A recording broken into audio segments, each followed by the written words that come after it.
All right, what's going on, everyone? I have an NBA bet for you. It's an in-play bet, and it's one that has been very successful for me throughout the season. I think I'm 100% on it, and I will share that with you. And I know, random guy on the internet, and only gamble what you use, blah blah blah. But hear me out. You might like it, and you might be able to apply similar principles to another player in the league.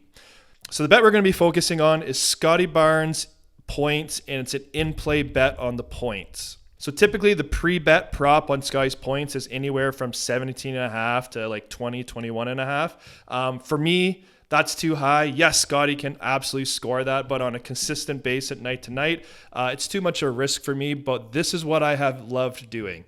If you take a look at Scottie's points per quarter stats, you can see that he is a very passive and does not shoot the ball a whole lot in the first quarter, first half, and then it ramps up in the third and fourth quarter. The first half, he's only at just under 8 points scoring, and then in the second half, he's up to 11.5. If you also look at its minutes per quarter, he starts off not playing very minutes, and by the third and fourth quarter, he is out there a lot, meaning he's getting a lot more opportunity with the ball to score. The other thing we want to look at is Scottie Barnes' game log.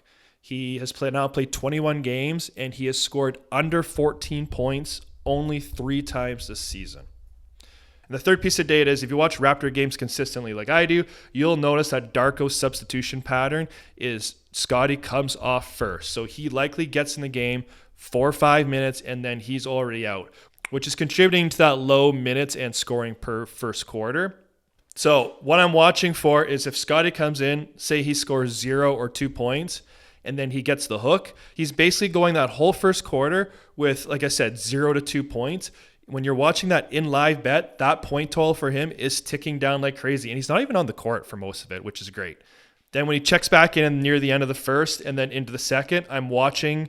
And again, he doesn't score a lot in the second. So if he's having a low scoring game where he's more passive, setting up his teammates, he could be sitting at 2 or 4 points, a few minutes into the second. So what I'm doing is I'm watching his in-play total. And if it gets to 13.5 or lower, it's an automatic bet for me. And as I mentioned, the game log, you can see that it's only not happened 3 times all season of him hitting that total. And even the last game, Scottie only got to 12 points, but he had 2 points at half. I hit that bet at 11.5 and was still able to cash it. So let me know if you try this one out. Again, the concept's pretty simple. It's taking advantage of Scottie's early substitution patterns and the fact that he ramps up his scoring in the second half. Our in-play bet comes down, and we could get it at a more favorable number and watch him explode in the second half. So that'll wrap it up for me. Hopefully you guys win some money. Peace out, and we'll see you on the next video.